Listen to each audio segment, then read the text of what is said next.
WDEV and the Radio Vermont Group. We welcome listener feedback.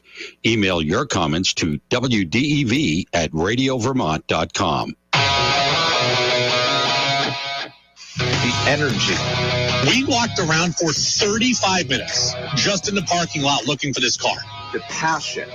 UVM schedules the way they do to get as high a seed as possible in the NCAA tournament and to get as much tournament prep as they can because they're not going to get it from their league. The opinions on all your favorite teams. The organization should be taking care of Mac rather than Mac taking care of the organization. This is the Brady Farkas Show on WDEV AM, FM, and WDEVradio.com.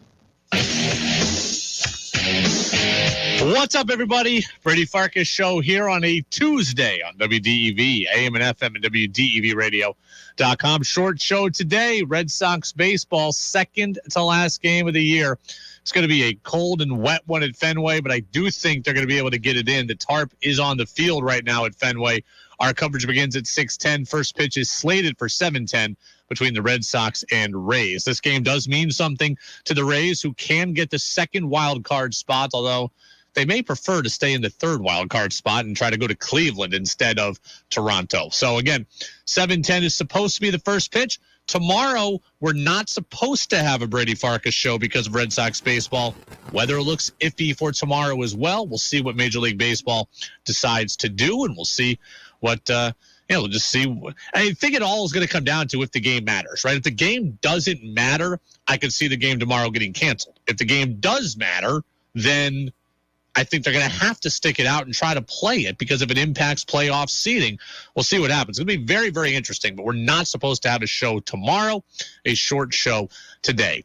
Voice of the Patriots, Bob Socci, with us as he is every Tuesday. That'll come in about 15 minutes at 5:45. We also have our podcast channel full of interviews, like, well, our WDEV racing analyst Nick Mumley stopped by to talk about the Milk Bowl and the Thunder Road racing season, and I spoke with former UVM hoops coach Tom Brennan. I believe we were just 1 month away. It might even be 1 month exactly from the Catamount opener against Brown. You can get in on the Napa-Morrisville, Napa-Waterbury text line. That's 802-585-3026 at your locally owned Napa stores in Waterbury and Morrisville. And also check us out, Facebook Live, YouTube Live, and my Twitter account. The video of the show, always streaming there. 5, 4, 3, 2, 1. And here we go. The opening thoughts on the Brady Farkas Show are brought to you by Sticks and Stuff and by Swanton Lumber, Vermont's most complete locally owned home center with locations in Enosburg, Derby, Middlesex, St. Albans, and at Swanton Lumber. They're online at sticksandstuff.com. Let's run through a few things here, quarterback-wise, for the Patriots. Here was the most recent update. This came last night from Adam Schefter of ESPN on what the Patriots quarterback room currently looks like. Brian Hoyer suffered a concussion. They're still waiting to see if Mac Jones can make it back from a high ankle sprain that ordinarily would sideline most people 4 to 6 weeks. My understanding is that Mac Jones is going to have a chance to play this week. We'll see whether he can come back from that injury. The Patriots sure need him back. He'll try to give it a go. We'll see whether he can get through the week. And if he can't go, then it would be the rookie again, Bradley Zappe, I would assume. Bailey Zappe, Adam, but close enough. We understand. You don't know every team's third string quarterback, but nonetheless. So Schefter says Mac Jones is going to try to play. Hoyer, he's pretty much discounting here. I think that's probably the smart thing to do, given where the league is at concussion-wise. I don't see any way in which Hoyer is potentially an option on Sunday. So he's really limited it down to Zappe or Mac. You know how I feel about this regarding Mac Jones. I don't believe that Mac Jones should play until he's physically ready. It's that simple. I understand the gladiator mindset. I understand the competitive spirit, the desire to be out there for your guys. Mac trying to be a leader and prove that he's the guy and he's there for the team. I understand all that, and I respect all of that. But Mac Jones should not play until he's ready. And the Patriots should not let Mac Jones play until he's ready. Now, look, if Schefter's talking about Mac maybe being an option this week, maybe the option or maybe the injury isn't as bad as we originally feared. And that would be great. If that's the case, that would be awesome. It would be incredible. And it would be highly beneficial to this team. But that said, this injury is still an injury where Mac Jones is at risk. Mac Jones is going to be at risk every play if he comes back too soon. Defensive lineman at his feet, offensive lineman getting blocked into him and rolling up on him getting sacked, all of it. Until Mac Jones can protect himself from all that stuff, he should not play. If you can't protect yourself, you shouldn't be out there. And you also shouldn't be out there, Mac Jones, if you can't perform the duties of the job. That is how I see it. Okay? If the Patriots have to massively game plan around Mac, there's no point in him playing. If Mac can't take a 5-step drop, sit in the pocket, scan the field, and really drive a throw deep down the field, he shouldn't be playing. If they have to do everything, get rid of it quick. Screen, bubble pass, quick slant, get it out, early handoff, etc. Don't get him hit. Don't get Mac hit. Don't get Mac hit. Then what do we have at that point? We have Bailey Zappe. That's the game plan we saw last week, right? Bubble screen here, handoff there, quick throw there, a quick mild rollout, get the ball out quickly. Then a couple of deep shot play actions. But if Mac has to be game planned around, he shouldn't be playing.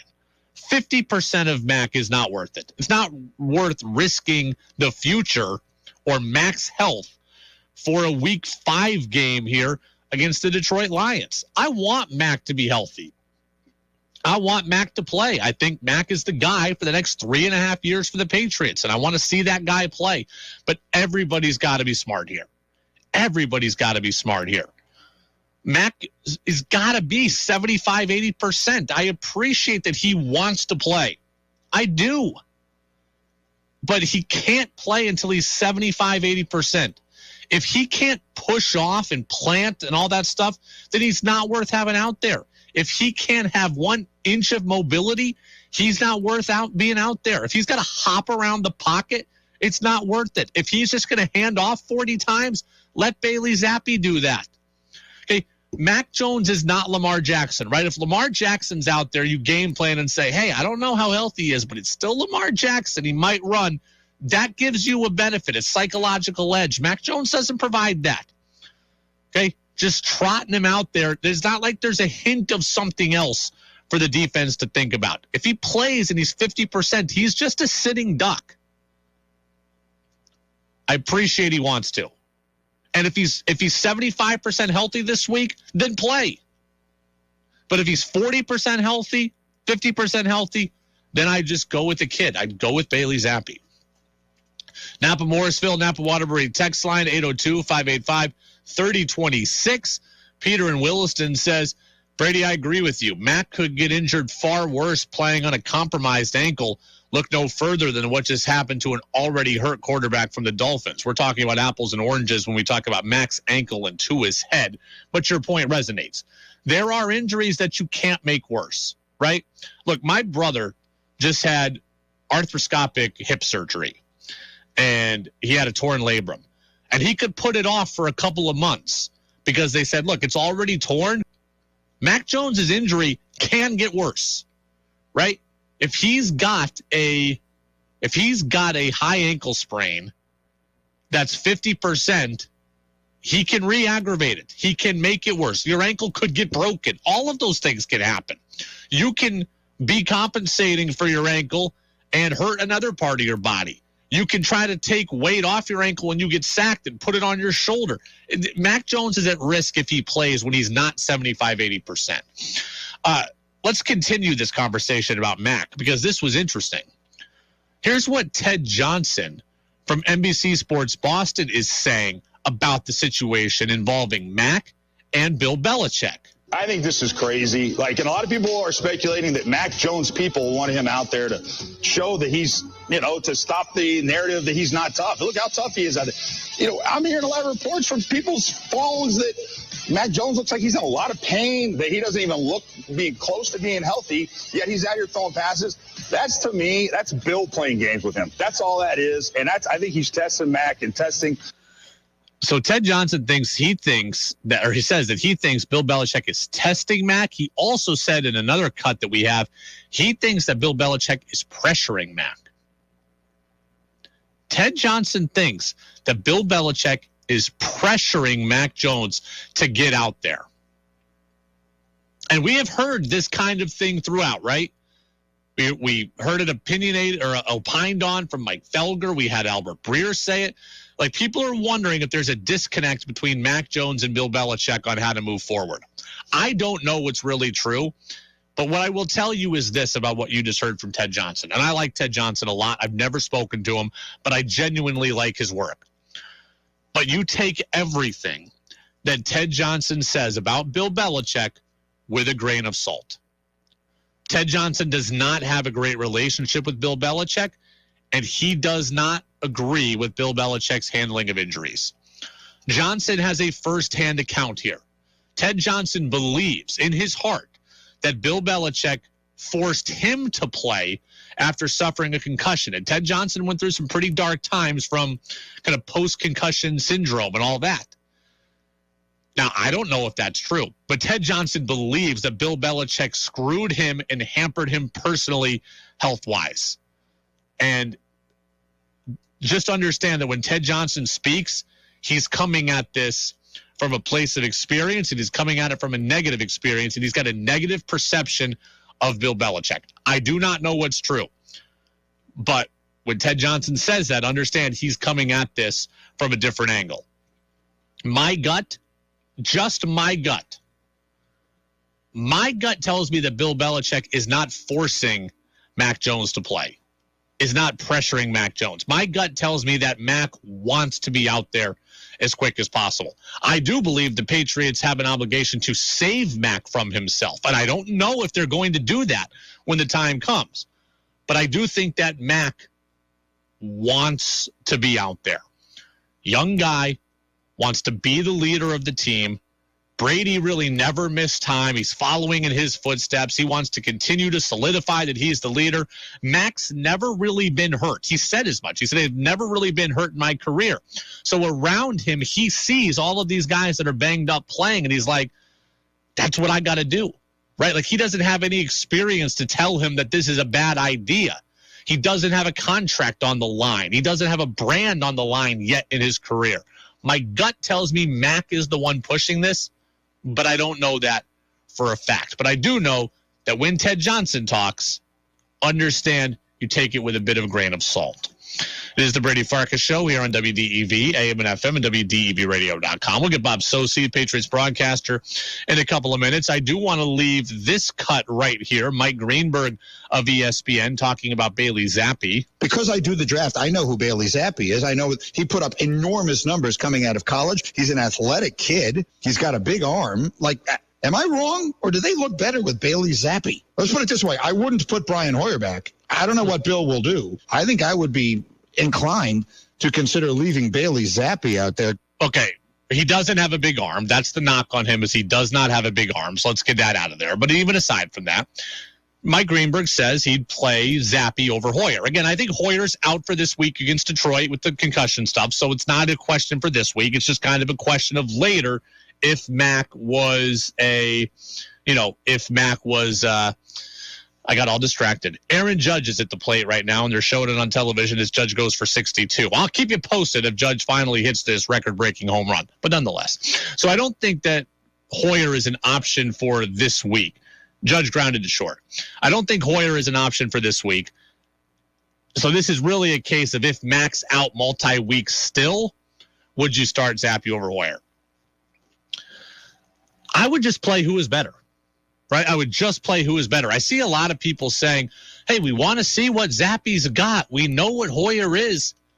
I don't need to see what Bailey Zappe's got. If Bailey Zappe is better than Brian Hoyer, then play him.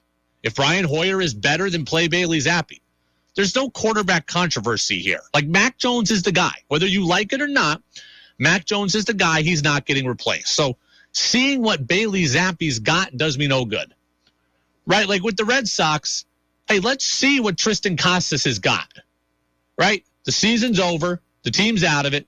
We know Dahlbeck's not the answer. We know Hosmer's hurt. We know Franchi's not the answer at first base. So, yeah, see what Tristan Casas has got. 100%. Right? That's that simple. That's not the case here for the Patriots. I have a guy. Okay? Mac is the guy. Like, just seeing what Zappe has, that's not an answer. That's not, like, unless you're going to showcase Bailey Zappe to trade him, there's no point in seeing what he has. I need to win games.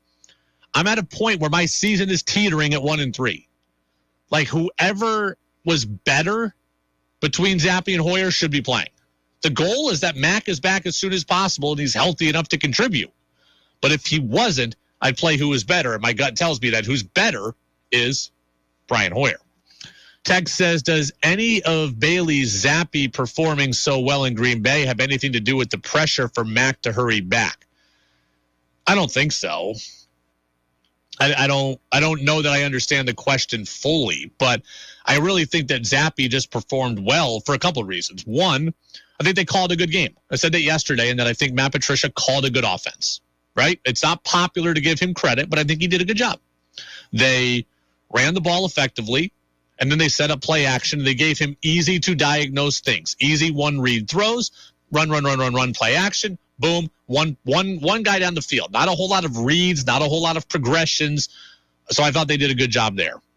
Two, the Packers aren't game planning for Bailey Zappe, right? Like they haven't watched any film on him. They're not planning for him. They don't know exactly what he's going to do well, so the coaches might call for him. So I think there's an element of surprise that happens in game there. And it would be harder for Zappe this weekend against Detroit if he were to start, even though the Lions' defense is so unbelievably horrible. Like, it would be tougher for him, and there's no more element of surprise. So I think Bailey Zappe just played well because of circumstance, right? Like, he's obviously a good enough player to get to the NFL. That's number one. Good offense. Defense that's not really prepared for. It is the Brady Farkas Show here on DEV. Let's cue up Bob Socci on the phone line here. But first, I got to play the Bob Socci music, do I not, here on WDEV? Someone give me the Bob music, people. Give me the Bob music. Oh, here it is. Thank you. The old names are gone. Brady takes the snap, backpedals, fires left, catch made by White, turns to the inside, dives across the goal line. Touchdown, Patriots! But there's new hope in Foxborough. Stevenson with a great run to the outside. Still on the go. Go Andre Stevenson. Trying to go wire to wire. Second touchdown. For the latest on the Patriots, we talk to the voice of the Patriots, Bob Socci, on the Brady Farkas Show on WDEV AM, FM, and WDEVradio.com. That's right, Bob Socci, voice of the Patriots, on the phone line with us now. We are your home for Patriots football, and with the Red Sox season ending, I want to remind everybody that we are going to have Patriots games from here on out, so our coverage begins Patriots-Lions from Foxborough Sunday at 1. We are pumped about that. Bob, thanks for being with us on this Tuesday. How are you? Good, Brady. Good to be with you again. Are you in the moral victory camp or the harsh reality of the NFL as we're 1-3 camp? I think the rest of the season will dictate whether it's a moral victory that springs the Patriots to bigger and better things, or if it really was a kind of a near miss in a season that takes a turn on the wrong note going forward through this next stretch of schedule, beginning with Detroit. And I say that not to be flippant or to be evasive, but I think when you look back at last year, for example, the Patriots started out 1-3 as well. They won the next week, but then they lost to Dallas in an overtime game, a shootout, and then they went 7-0. And I think when you look at them this year, there's a lot to be proud of as a Patriot player, as a Patriot coach, with the effort they gave under the circumstances, particularly when you're turning to your third-string quarterback who'd been inactive to that point. He's a rookie who this year is learning how to handle snaps under center after playing from the shotgun his entire collegiate career, let alone going into a game in the opening half of play, in the opening quarter against Aaron Rodgers at Lambeau Field trying to beat the Packers. And I thought Brady Zappe was more than poised and composed and really acquitted himself very well under those circumstances. But the Patriots are dealing with a lot of injuries on both sides of the ball. I think that you have concerns about depth as a fan, a broadcaster, a coach at this point with this team. They just signed Jamie Collins again, back for, I think, the fourth or fifth tour with the Patriots at this point. And so that's a sign that, they're not getting quality play at the linebacker level. They're missing Lawrence Guy up front defensively. Jalen Mills was out last week with a hamstring problem. Then offensively, you flip it, of course, the issues on the offensive line with Isaiah Wynn. What do you do, with that situation now that you've elevated Marcus Cannon off the practice squad for last week's game? There's the situation with Jacoby Myers going forward. Mac Jones, obviously, is the most important offensively at this point. So there's a lot of question marks, and I think the schedule does soften up a bit. But the Lions are averaging 40-plus points a game. They're 1-3, but this is a team that scores. And the Patriots are going to have to outscore them to win on Sunday. And how they do toward that end, I think, dictates truly whether last week bears out as a moral victory. Patriots really ran the ball well. And even when everybody knew they were going to run the ball to protect Bailey Zappe, they ran it well, 5 yards a carry. Do you think what we saw on Sunday was just a product of circumstance that they had to do that? Or is that the identity of this team moving forward, no matter who the quarterback is? Well, I think we started to see it emerge the last couple of weeks. They have, I think, leaned more, and I think rightfully so. We saw it in the Baltimore game. When you have Stevenson and Harris, two very good backs, and are as productive as they've been for the Patriots, against the Baltimore Ravens, who, while porous defensively against the pass, have been traditionally, and even the last couple of years, a very good run defense. Last year, I think, number one in the NFL in rushing defense, and the Patriots had a lot of success last week. Now, the Packers, on the flip side, had a middle-of-the-pack rushing defense. They were allowing nearly an average of 5 yards per game. But as you said, Zappe's in the game. They had no coming in, even with Brian Hoyer in the game. That would be the Patriots' priority, even if the Pats were still able to establish the run. I think what they've done over the course of the season is they've varied their schemes. Despite all the problems with the zone running, the stretch plays, the outside zone in the preseason, and then with sprinkle of what we saw the first week or two. On Sunday against the Packers, they had some success going back to it. That was after they established their more traditional running game, and they've really been good. That gap running game inside the last couple of weeks, and so I think that that is a team that wants to have a physical identity. And we saw the offensive linemen really imploring them, keep it going, let's keep it on the ground. And for them to have success in the passing game too, Brady, play action is imperative, it seems. And Zappe, when he did throw his off play action, and I think when Matt Jones returns, there's a lesson there maybe, perhaps poor word choice on my part. But I think when Matt comes back in the lineup, the Patriots have to do, I think, is blend that offense they were trying to run the first week or two with the downfield passing, with the offense they've had the last week or two, where you see more play action. And we have seen them, again, be a physical team in the running game. Bob Socci, voice of the Patriots, with us here on the Brady Farkas Show, as he is every Tuesday at this time on WDEV. Patriots Lions coming up on Sunday, and we're going to have it for you from pregame through postgame here on your home for Patriots football. Bob, I don't know if this is reality or if this is just sports radio regional fodder, but what do you make of the idea that there's a disconnect between the organization and Mac on how to handle this injury moving forward? Brady, at this point, I don't know that we've seen evidence of that the last week or so. There was a lot of talk about it the first 24, 48 hours that seemed to linger on, even as Jones was trying to come back, because as I recall, a lot of the initial commentary and some of the reporting that was being done was that there was a difference of opinion, that Mac did not want to have surgery, that perhaps he was of a mind to come back later rather than sooner. That's at least it seemed to be framed to my ears. Yeah. Well, what it seems to me is that, the other thing too is I don't know that anybody has confirmed the initial reports about the high ankle sprain and the severity of it. Even though last week I think it was more show than anything else when he came out on the field on Friday, but the fact that he hasn't had surgery, the fact that they haven't put him on injured reserve, the fact that I think that there is, I will take at face value a lot of the discussion about him progressing. I think when you look at those variables, again, no surgery, the fact that he hasn't been put on IR, that, again, a lot of the talking points each day over the past week plus have been that he's been progressing and playing better. Those are signs to me that, this is a quarterback that is not going to be out as long as many predicted or feared. at the outset. And so that calls into question, I think, some of the original reporting about the severity of the injury and all the discussion about whether he should or shouldn't have the tightrope surgery.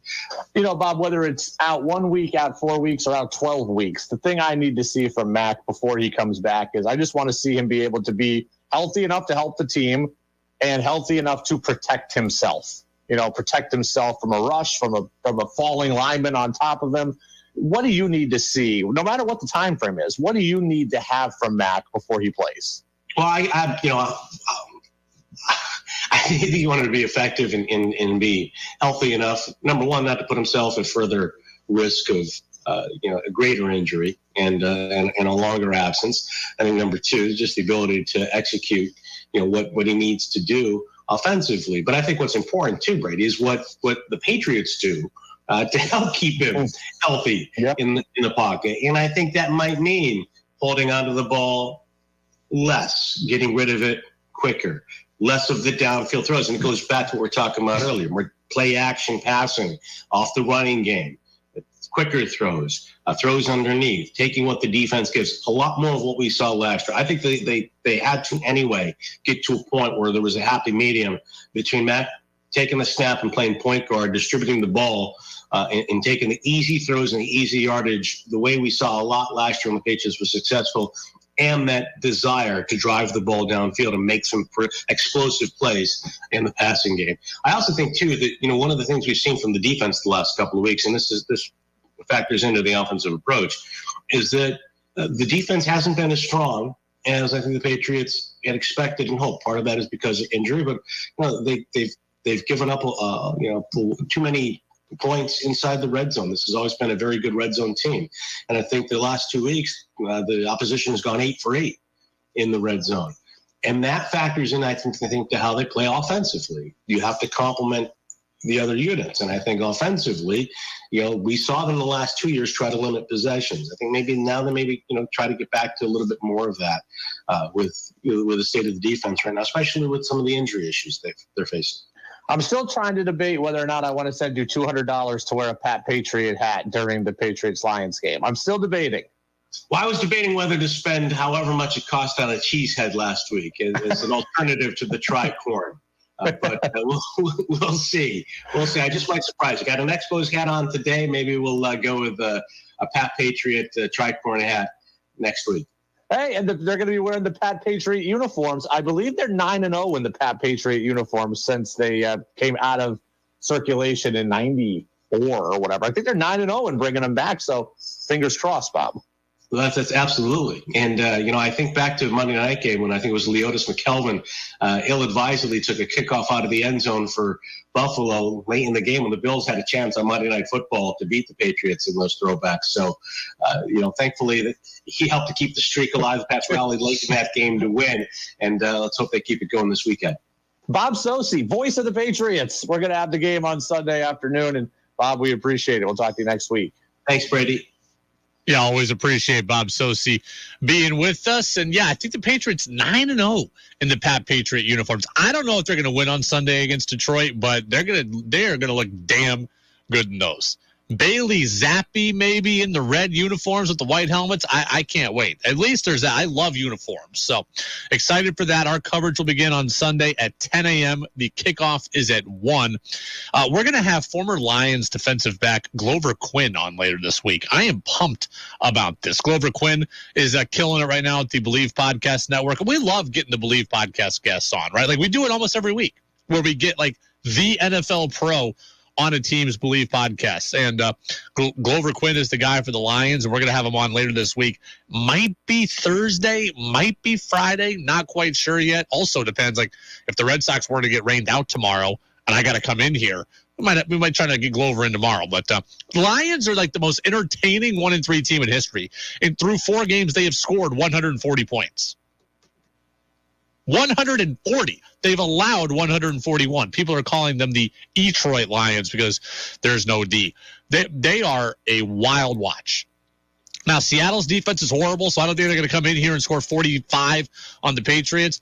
But they scored 45 without Amon-Ra St. Brown or DeAndre Swift, their two best offensive players. If they get either or both of those guys back against the Patriots, Pats are going to have their hands full. So thanks to Bob Socci for being with us. One last Patriots quarterback thought. The Patriots signed a quarterback today. Someone thought it should have been Cam Newton. It wasn't. Did we like that idea? That's next on the Brady Farkas Show on DEV. 96.1 WDEV FM Warren. 96.5 W243 AT Barrie. 98.3 W252 CU Montpelier. AM 550 WDEV Waterbury.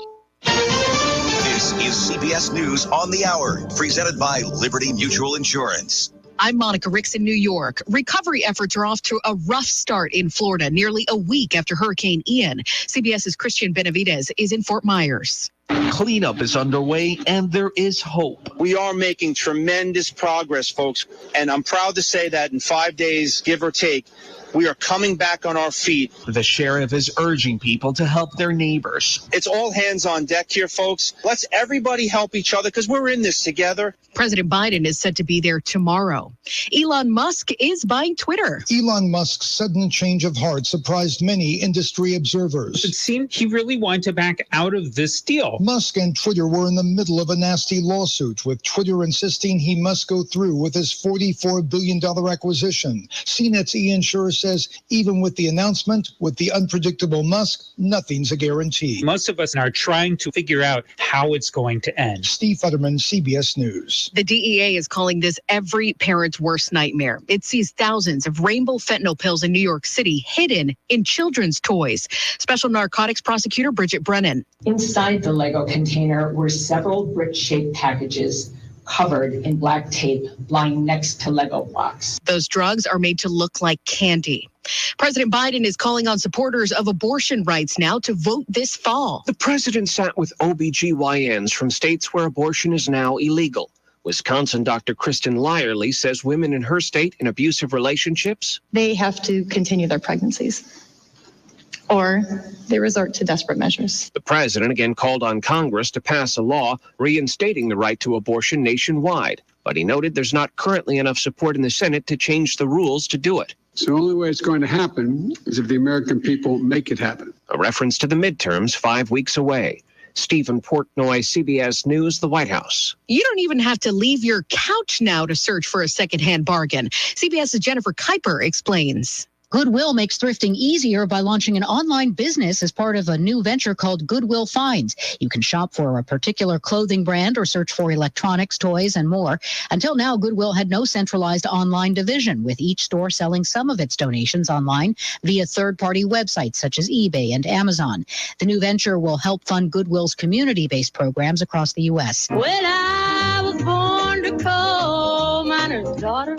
The coal miner's daughter and country queen Loretta Lynn died this morning at her home in Tennessee. She was 90 years old. This is CBS News. But we had love. That's the one thing. Liberty Mutual customizes your car and home insurance, so you only pay for what you need. Visit libertymutual.com to learn more. This is David Goodman. Join me every Wednesday at 1 o'clock for the Vermont Conversation, brought to you by VTdigger.org, Vermont's nonprofit news source. I'll talk with national and local change makers from the worlds of politics, social and racial justice, science, education, and the environment who are having an impact on our daily lives. You can also hear the Vermont Conversation at VTdigger.org or sign up for our podcast. Join me and take part in the Vermont Conversation Wednesdays at 1 here on WDEV. Hi, my name is Ashley Laferia, and I'm a registered nurse and public clinic coordinator at Central Vermont Home Health and Hospice. Getting your flu vaccine this year is important. It reduces the likelihood that you will get sick with the flu, and it lowers the impact of respiratory illness in our community. It is one important step that you can take to protect yourself and those at high risk. CVHHH is offering 10 public flu clinics at convenient locations in Central Vermont, starting September 26th in Waterbury. Attendees should wear a mask, and we will practice social distancing and sanitize between every client. Flu vaccines are distributed by a registered nurse on a first-come, first-served basis. You must be 18 years or older. CVHHH is offering public flu clinics. To find the clinic nearest you, visit cvhhh.org for the schedule or call the flu hotline at 802-224-2299 for more information. For some people, all they need to know about weather is the high temperature for the day. But if you're one of those people who really wants to understand the hows and whys of weather, especially here in the Green Mountain State, then Roger Hill's Weather Classroom podcast is for you. Some of the topics I'll explore are the types of precipitation, global temperature averages, and tropical cyclones. Roger Hill's Weather Classroom podcast is available at WDEVradio.com, Apple and Google Podcasts, Spotify, and Amazon Music. Your chance to be part of the show is on the text line at 802-585-3026. Now it's back to the Brady Farkas Show on WDEV AM, FM, and WDEVradio.com.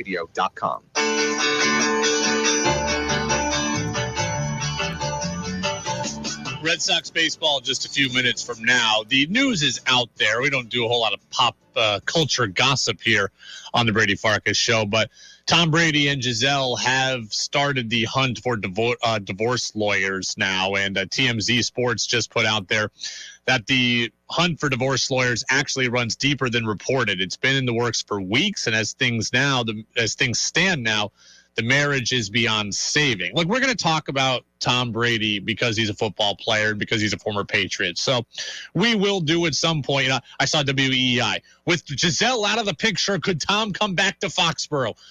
We can do that stuff, right? And we can have fun with it. We can talk about Brady. We can talk about the Patriots. And at the end of the day, though, here I feel very preachy. I do feel bad for their kids, right? Like, they've got two kids that they share, and their parents potentially getting divorced and having it play out publicly. I feel very bad for them. So we can talk about the Brady stuff, and we likely will. But I do feel bad for their kids. And I feel bad that it might not just be Tom's love of football, but I feel bad that Tom's love of football played a big role in maybe breaking up his family. And on some levels, that's actually pretty darn sad. So Red Sox lineup's coming here momentarily. Peter in Williston says, feel bad for Brady. That's 2 divorces in 3 years if you include Belichick. Okay, that was kind of funny. So I actually kind of appreciated that one. All right, real quick. Patriots signed a quarterback today, Garrett Gilbert. He's going to their practice squad. He was with Washington. He's been with a couple of different teams. But I saw mainly the people at WEEI clamoring for Cam Newton to get a call from Bill Belichick. I am glad that Bill Belichick did not call Cam Newton for one big reason. Mac Jones does not need the specter of Cam Newton over him. Cam thinks that's why he was cut last year, and that's why I'm not bringing him back this year. It's pretty simple to me. Mac is not going to be out the whole year. Therefore, he doesn't need Cam Newton hovering over him. Because, let's just say this. Let's just say Mac's going to be out 3 more games. Cam comes in and plays well. Well, guess what? Should Cam keep the job? Should Cam have never lost the job? Was Mac really the guy? Mac Jones doesn't need that. Mac Jones doesn't need that. Because if it's only a 3-week stopgap, Mac's going to take that job back. He doesn't need Cam there. Let's just say Mac comes back. Not 100%, but he's toughing it out. Comes back at 75%. Plays poorly. Cam's the backup. Should Cam get the job? Should Cam have ever lost the job? Was Mac really the guy? It's just not a conversation that needs to happen. It's just not. It's not good for the development of your young quarterback. I love Cam. He was a great Patriot in 2020. He played the good soldier for the team in a down year. I think he could have had a good year last year. He didn't get the job. Now we all move on. Mac Jones is your guy. And having Cam there would do him a major disservice. Right? I don't know that Cam wants to be a backup. I don't know he wants to be a backup in New England. I don't know he wants to be a backup to Mac, the guy who effectively ended his career. I don't know any of that. But I know that I don't want to see the Patriots call Cam and have his shadow just hovering over Mac. That's not healthy for anybody in that organization, and it's not healthy for, it would be great sports talk radio fodder for us, but that's not what it's all about. So you got to protect Mac Jones at this point.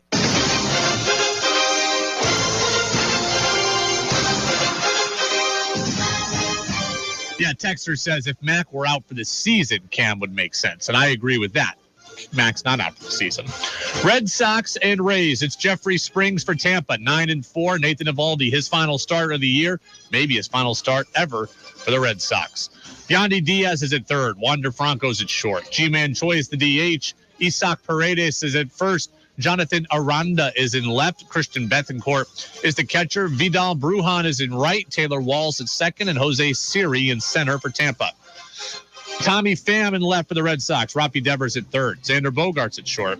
Alex Verdugo in right. JD Martinez, the DH. Kike Hernandez in center. Eric Hosmer back. He's at first. Christian Arroyo is at second. And Connor Wong is the catcher. Go Sox!